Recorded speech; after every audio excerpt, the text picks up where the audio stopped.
Just think about it.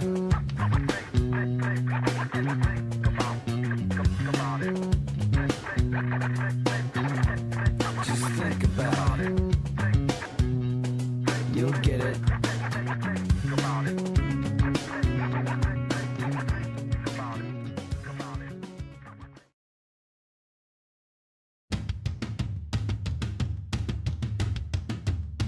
You feel that?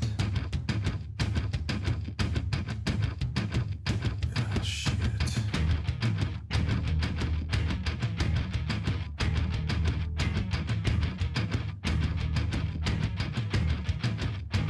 Oh,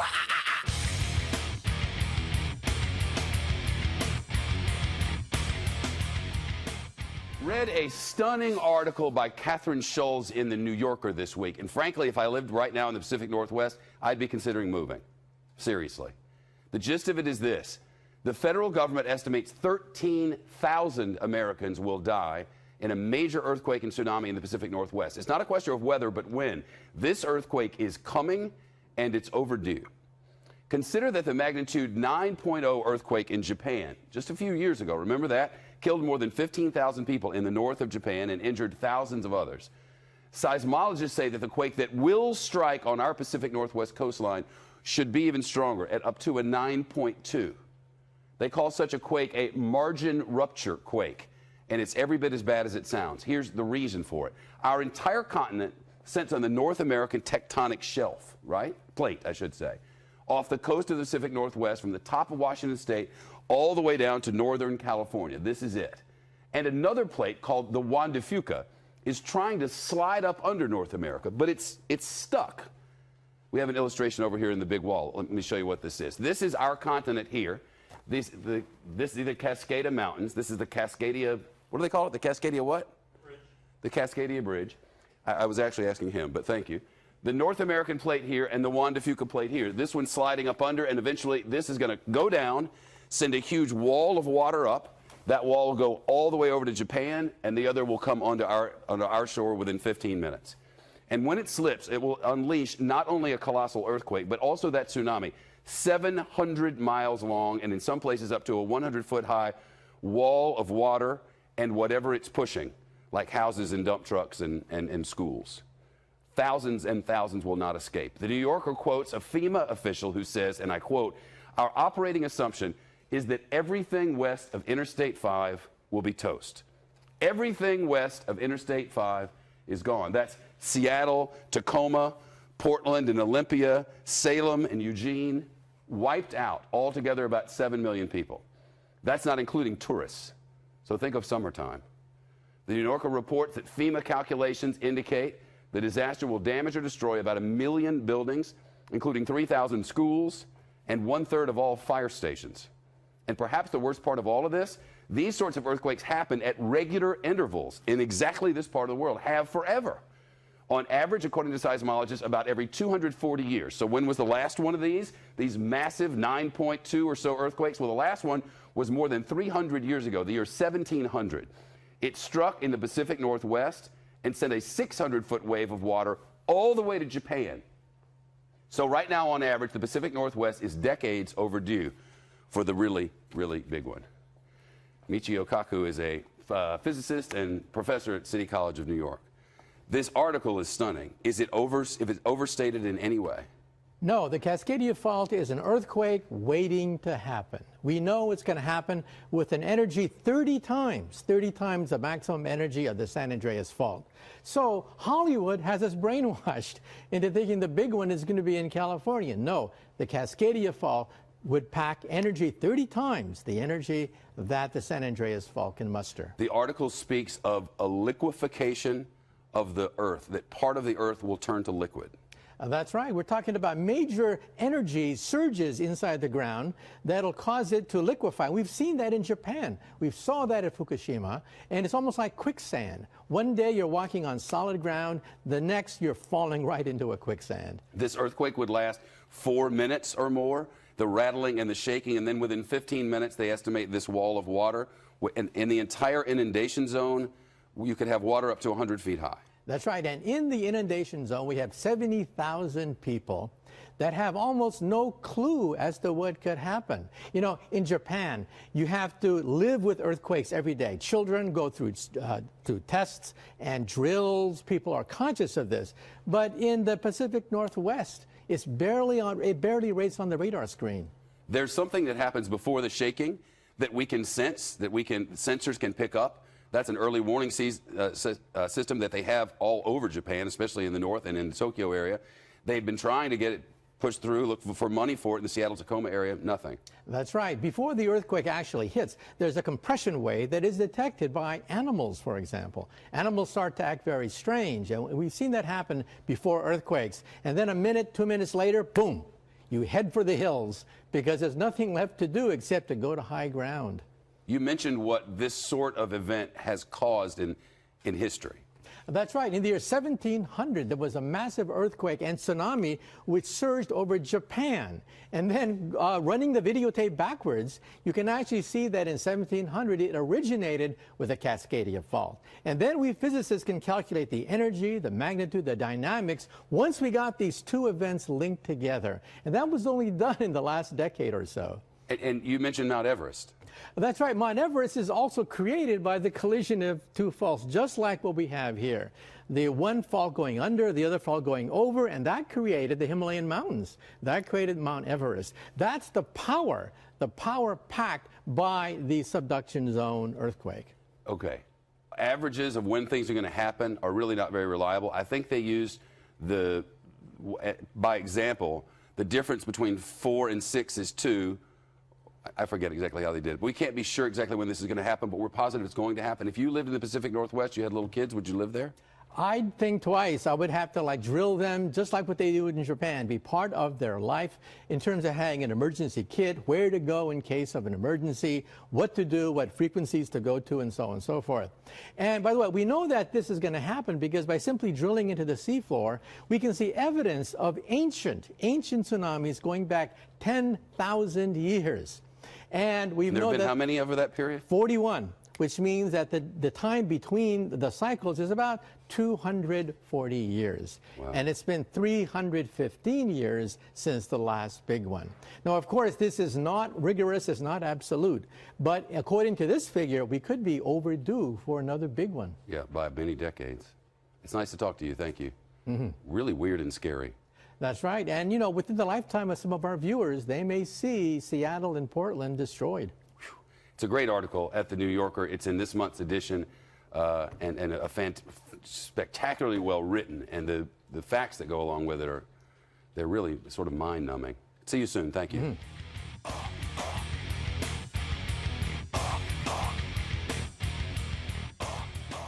It's predicted to be worse than Hurricane Katrina, worse than the San Francisco earthquake of 1906. Scientists and FEMA, the Federal Emergency Management Agency, are warning of a pending doom for the Pacific Northwest. An earthquake along a little-known fault line that would kill thousands and affect millions. The Cascadia subduction zone stretches about 700 miles from Cape Mendocino, California, to Vancouver, Canada. Big cities expected to be affected include Seattle and Portland. Some scientists believe the earthquake, when it goes off, will reach between 8.7 and 9.2 on the Richter scale and cause a tsunami.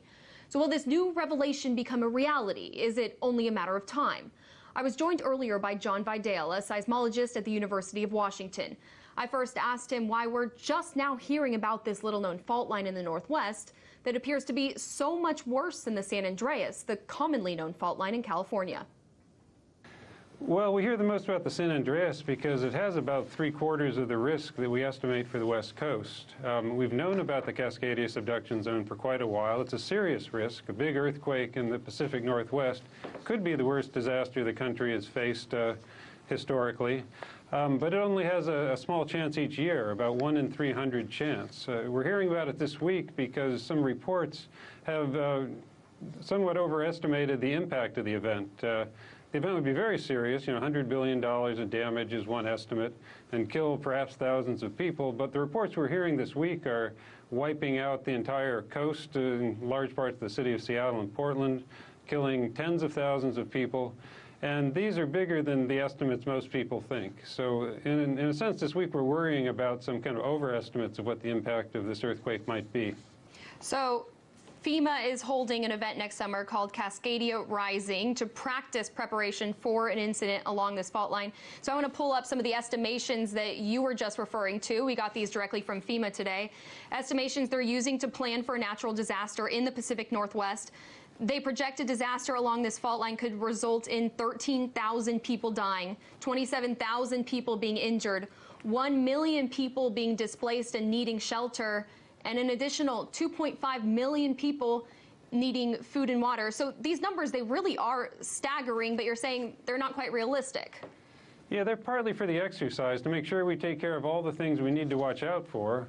So it's a bit of a worst case. You know, the numbers that are kind of objective and for the use of planning for preparing are more in the order of 1,000 people killed, 2,000 people killed, and $100 billion of damage, but not leveling the cities of Portland and Seattle.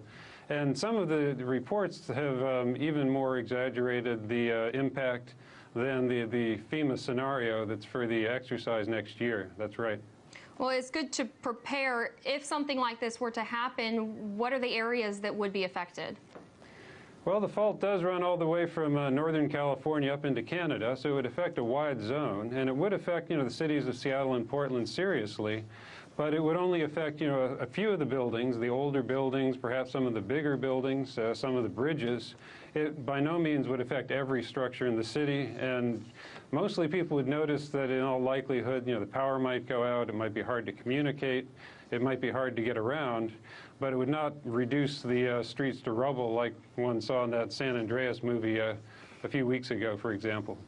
So they're talking about a tsunami being a possibility. When we think tsunami, we think of what happened in Japan, Fukushima. That was a terrible tragedy. Is a tsunami likely, and how far inland would it affect people in the Northwest? Yeah, in a magnitude 9 earthquake, a tsunami is inevitable. And the height of the tsunami is anywhere between 5 meters and 20 meters. The tsunami in Japan was the biggest we've ever seen, about 30 meters, but that only hits in rare cases, and it was quite a surprise when it did in Japan. But yeah, the entire coastline is vulnerable to tsunami, but the tsunami would not reach into Seattle and Portland. Those cities are not on the ocean. Okay, great. Well, that was John Vidal, a seismologist at the University of Washington. Thank you so much for your time. Oh, you're welcome.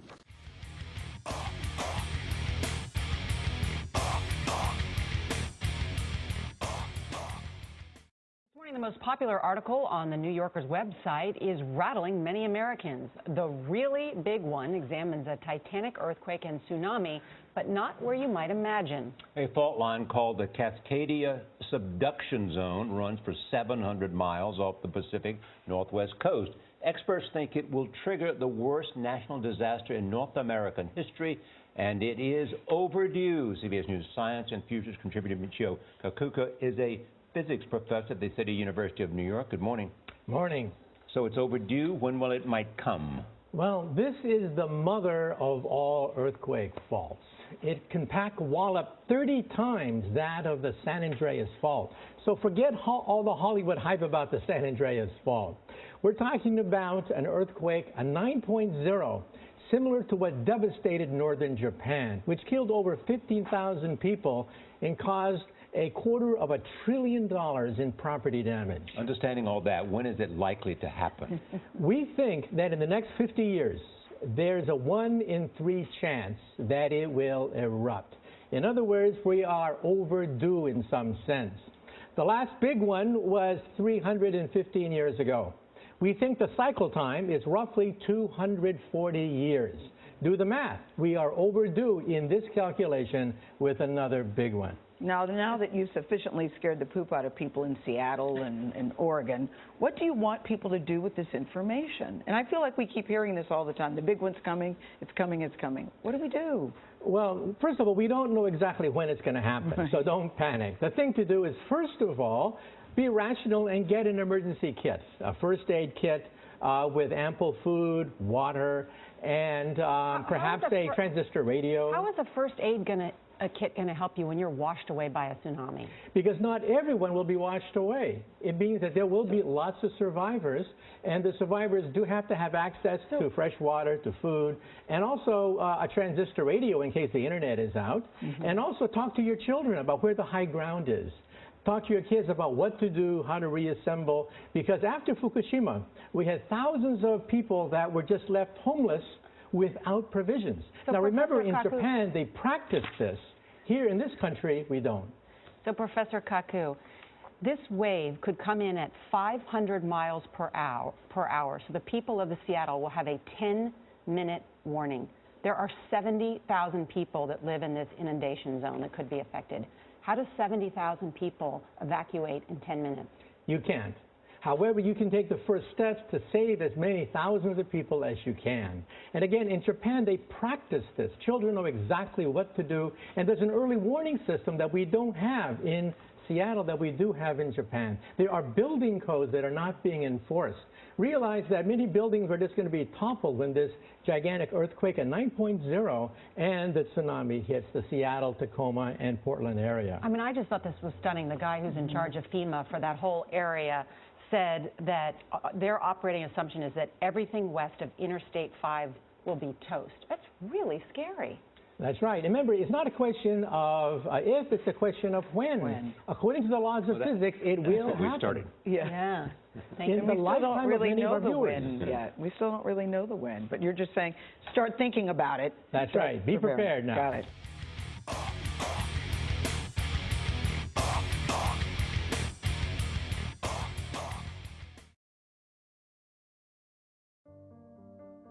The tsunami has engulfed several cities in Miyagi Prefecture.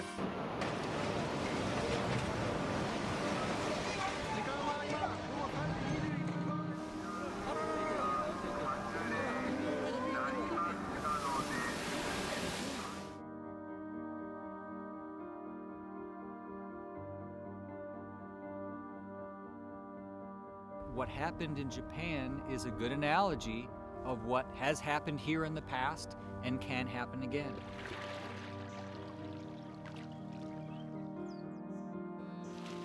Debris piles in the background. This is an example of, unfortunately, what Oregon has to look forward to.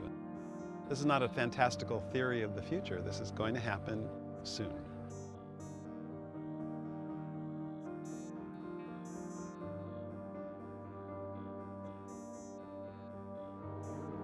You can imagine a big conveyor belt of the Juan de Fuca plate is under here, and where they're locked together, you're deforming the whole North American plate, and this is The current research puts the odds of having an 8 or 9, a Cascadia event, at about 37% chance in the next 50 years. Call that 1 in 3. These things not only happen here, they happen here regularly.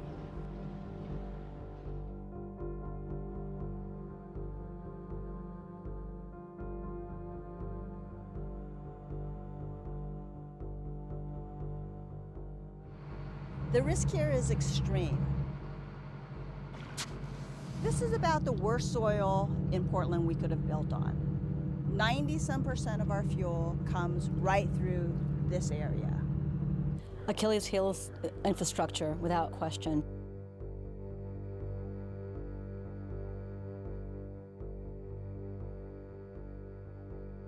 We expect to have a lot of bridge and road failure. People may not be able to communicate with each other. I worry most because I think people will not understand when there's no shelter, there's no food, there's no water. We've just been behind the ball for so many years, so we're playing catch up. We're not as prepared as San Francisco, Los Angeles. I don't sleep well at night. An ancient tsunami that inundated this valley 1,000 years ago flooded all the way up to this point. The tsunami picked up sand from the beach and nearby dune. It's a record of that tsunami. No one could outrun it.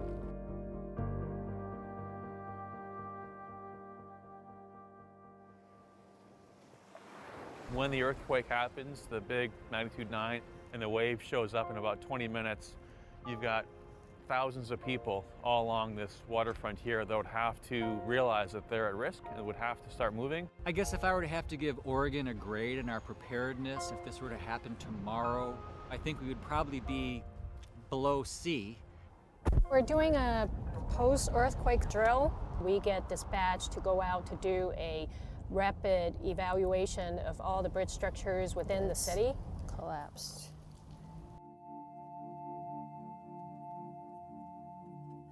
There's about a 7-inch gap on the north approach, and we're going to close this bridge. I worry that I'll be kind of stuck where I am for a little while, and I think that's going to be true for many people who live on one side of the river but either work or have to take kids to school on the other side of the river.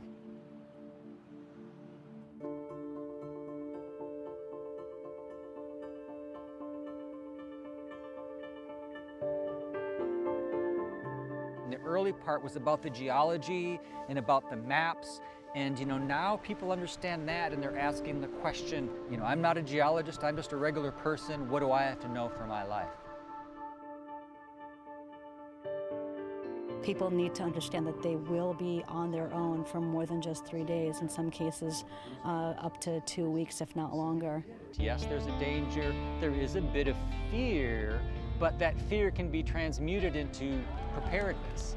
This ride is intended to simulate a supply run for their local neighborhood. Ooh, no sharp turn. Do you have a cargo bike? What does your neighbor need? When a disaster comes and you can step up to the plate and help out, that's going to be where the rubber really meets the road. This is my go bag. I have pure water, I have a warm body. That's 3 days. Don't let this overwhelm your life and overly cloud your life, but to have it be something that we know about, something that we've internalized, part of our being, like rain. We know to wear rain jackets even though the sun might be coming out. This is not that difficult. It's education, awareness, and the will to do something about it.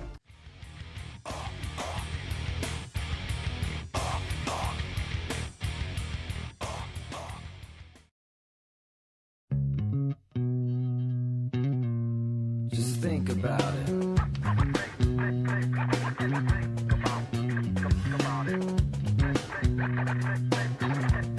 Just think about it.